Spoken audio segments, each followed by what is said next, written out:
घने पुराने जंगल के बीचों बीच, जहां सूरज की रोशनी भी बमुश्किल ही पहुंच पाती थी, एक सदियों पुरानी हवेली खड़ी थी। इस हवेली की दीवारें काई से ढकी थी और खिड़कियां टूटी हुई थी। लोग कहते थे कि वहां रात को पुरस्रार आवाजें सुनाई देती हैं। हवेली के सबसे ऊंचे कमरे में एक जंग आलूद आईने के अंदर एक चमकती हुई बिल्ली की शक्ल में एक रूह कैद थी। ये कोई आम रूह नहीं थी, बल्कि एक शक्तिशाली जादूगर था जिसे एक पुराने शराब ने इस शक्ल में ढाल दिया था। एक सर्द रात हवेली में अचानक एक चमक नमूदार हुई और चमकती हुई बिल्ली की आवाज गूंजी। मैं अब थक चुका हूं, सदियों से इस आईने में कैद हूं। कब तक ये अजियत जारी रहेगी? मैं अपनी शक्तियों को दोबारा महसूस करना चाहता हूं। छोटी सी बिल्ली की शक्ल में कैद रहना मेरे लिए नाकाबिले बर्दाश्त है। तभी कमरे की चारों दीवारों से एक गहरी गूंजती हुई आवाज उभरी। ये हवेली की मुहाफिज रूह थी जो इस जादूगर को कैद किए हुए थी। तुम्हारी कैद इस वक्त तक खत्म नहीं होगी जब तक तुम अपने गुनाहों का कफारा अदा नहीं कर देते। जब तक तुम किसी ऐसे इंसान की मदद नहीं करते जो अपनी ख्वाहिश के तहत बगैर किसी लालच के तुम्हारी असलियत जाने बगैर तुम्हें 3 बार आजाद करने की कोशिश करे और उसकी चौथी ख्वाहिश तुमसे मुताल्लिक हो। ये क्या बकवास है? मुझे अपनी असलियत जाने बगैर कौन आजाद करेगा? ये शर्त नामुमकिन है। मैंने कौन सा ऐसा जुर्म किया है जिसकी इतनी बड़ी सजा है? तुमने कुदरत के संतुलन को बिगाड़ने की कोशिश की थी, ए मगरूर जादूगर। तुम्हारा गुरूर ही तुम्हारी सजा है। जब तक कोई पाकीज़ा दिल इंसान तुम्हारी मदद को नहीं आता, तुम उसी आईने में कैद रहोगे। और जब तक कोई ऐसा नहीं पूछता कि तुम कौन हो, तुम आजाद नहीं हो सकते।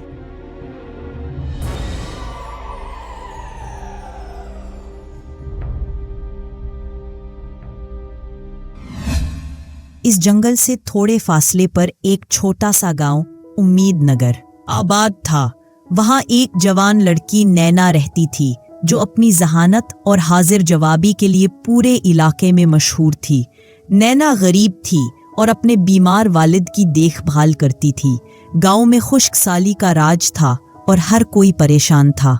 एक दिन नैना अपने वालिद के पास बैठी थी। अब्बा जान, मुझे फिक्र हो रही है। गांव में खाने पीने का कुछ भी नहीं बचा है। लोग भूख से मर रहे हैं और आपकी तबीयत भी खराब होती जा रही है।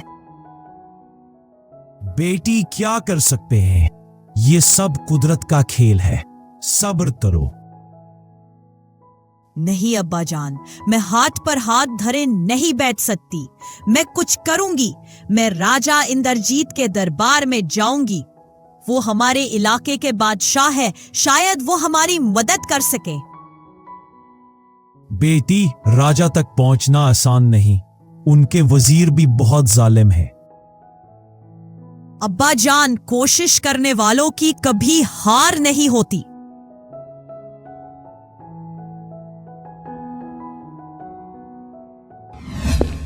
नैना ने फौरन राजा इंद्रजीत के दरबार का रुख किया। दरबार में पहुंचकर उसने वजीर रामपाल को देखा जो बहुत ही मगरूर था।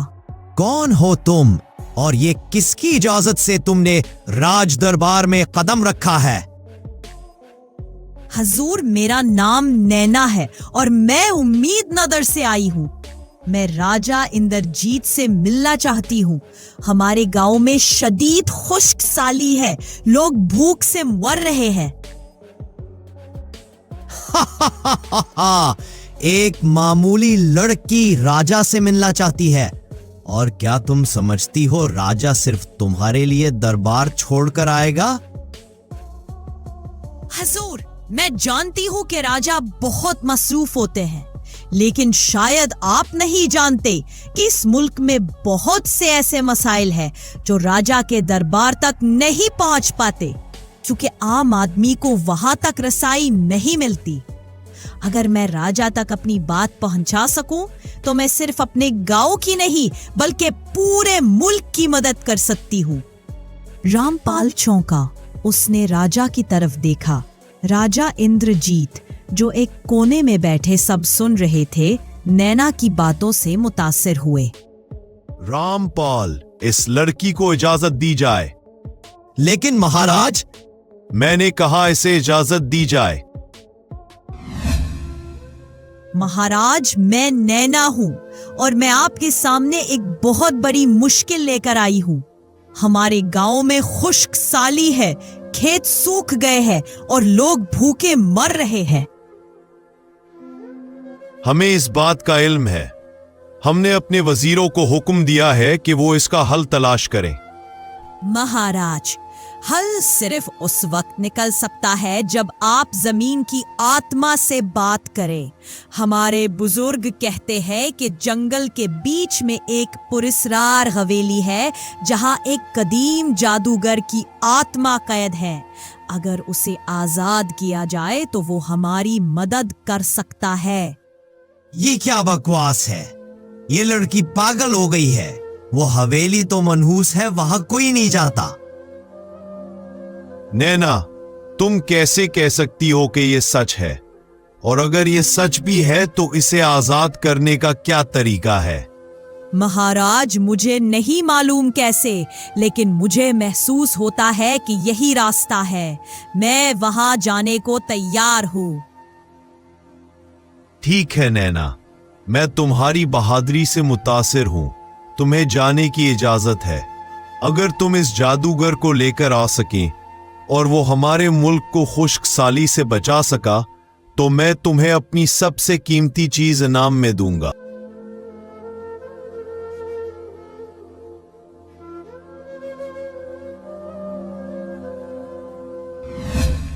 नैना ने फौरन हवेली की तरफ रख्ते सफर बांधा। जंगल की गहराई में पहुंचकर उसे वो पुरानी हवेली नजर आई। हवेली के अंदर कदम रखते ही उसे एक अजीब सा एहसास हुआ।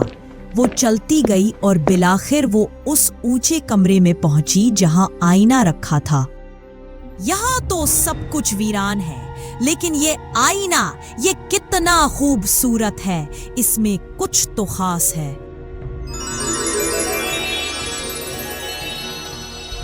तुम आ गई ए इंसान की बच्ची। मैं सदियों से तुम्हारा ही इंतजार कर रहा था। नैना चौंक गई, लेकिन उसकी हिम्मत ने उसे संभाल लिया। तुम कौन हो और एक आईने के अंदर कैद होकर कैसे बात कर रहे हो? ये जानने का वक्त अभी नहीं आया। मैं एक शक्तिशाली जादूगर हूं जो एक शराब के तहत इस आईने में कैद हूं। अगर तुम मुझे आजाद नहीं करोगी तो मैं तुम्हारी 3 ख्वाहिशें पूरी कर सकता हूं। 3 ख्वाहिशें? तुम्हारे पास ऐसी कौन सी शक्ति है जो मेरी ख्वाहिशें पूरी कर सके? मेरी शक्तियों का अंदाजा तुम्हें नहीं है। मैं तुम्हारी हर ख्वाहिश पूरी कर सकता हूं, लेकिन यह सब मुझे तुम्हारी मदद के बदले में करना होगा। अब बताओ, तुम्हारी पहली ख्वाहिश क्या है? मेरी पहली ख्वाहिश ये है कि मेरे गांव उम्मीद नगर में दोबारा बारिश हो, जमीन सरसब्ज हो जाए और हमारे खेतों में अनाज की फरावानी हो ताकि कोई भूखा ना सोए। चमकती हुई बिल्ली ने अपनी आंखें बंद की और आईने से एक सुनहरी रोशनी निकली जो तेजी से हवेली से बाहर निकल गई। तुम्हारी पहली ख्वाहिश पूरी हुई।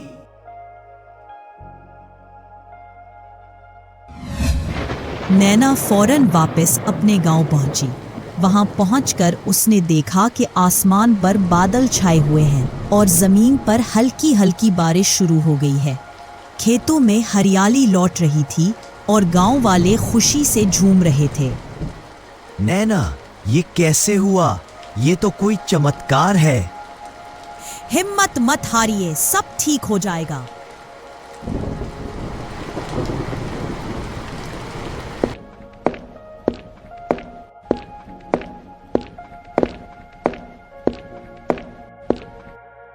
तुम वाकई चमत्कारी हो।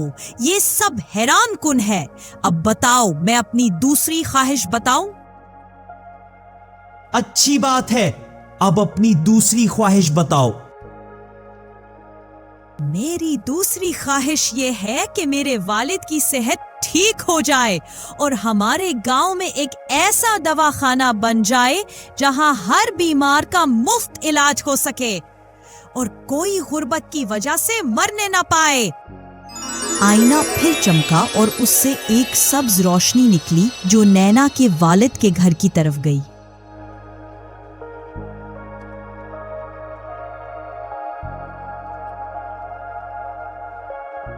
तुम्हारी दूसरी ख्वाहिश भी पूरी हुई।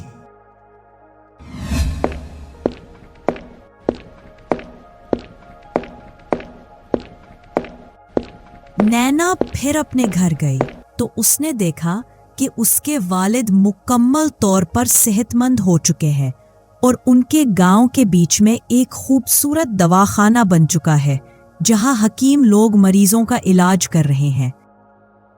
बेटी नैना, ये कैसे हुआ? मैं तो मुकम्मल तौर पर ठीक हो गया हूं। ये सब एक चमत्कार है। कुछ दिन बाद जब नैना ने अपने गांव में खुशहाली और सेहत का राज देखा तो वो एक बार फिर हवेली वापस आई। नीना, अब तुम्हारी तीसरी और आखिरी ख्वाहिश का वक्त आ गया है। क्या तुमने सोच लिया है कि तुम क्या मांगोगी? मैंने जिंदगी में बहुत सी मुश्किलात देखी हैं, खास तौर पर औरतों को उन्हें उनके हकूक नहीं मिलते।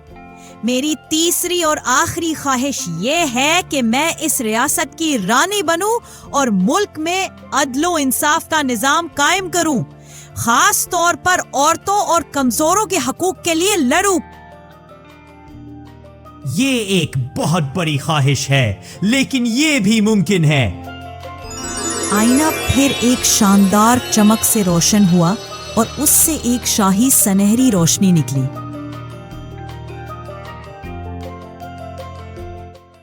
तुम्हारी तीसरी ख्वाहिश पूरी हुई। राजा इंद्रजीत ने आज सुबह तख्त छोड़ दिया है और उन्होंने तुम्हें अपनी जानशीन मुंतखब कर लिया है। रियासत का तख्त तुम्हारा मुंतजिर है। नैना हैरान रह गई और फौरन राजमहल पहुंची। राजा इंद्रजीत ने खुद उसे ताज पहनाया और रानी का ऐलान कर दिया।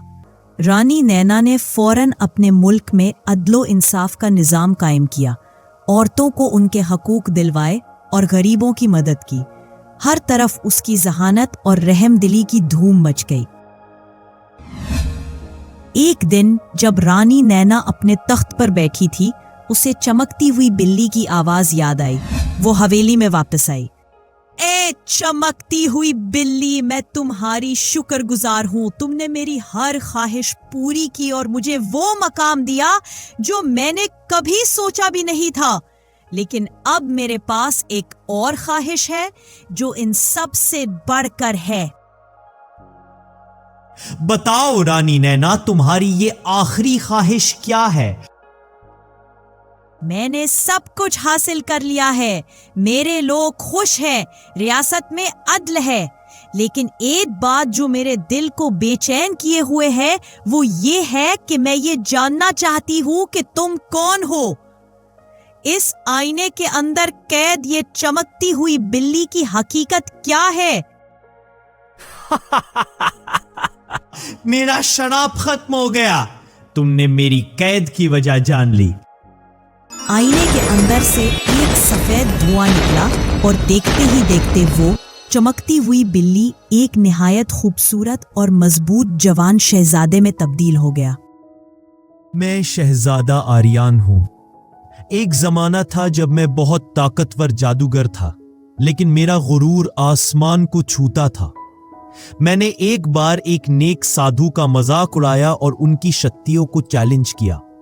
उन्होंने मुझे यह शराब दिया कि मैं एक चमकती हुई बिल्ली की शक्ल में इस आईने में कैद हो जाऊंगा और तब तक आजाद नहीं हो सकता जब तक कोई औरत अपनी ख्वाहिशों के तहत मेरी 3 ख्वाहिशें पूरी न करवाए और चौथी ख्वाहिश में मेरी हकीकत न पूछे। तो क्या तुम अब आजाद हो गए हो? हाँ रानी नैना, तुम्हारी जहानत और पाकीज़गी ने मुझे आजाद कर दिया है। तुमने मुझे अपने गुनाहों से निजात दिलाई है। शहजादा आर्यान ने रानी नैना के सामने झुककर उसका शुक्रिया अदा किया। रानी नैना ने उसे अपनी रियासत में अहम मकाम दिया और दोनों ने मिलकर रियासत को खुशहाली और इंसाफ के साथ चलाया।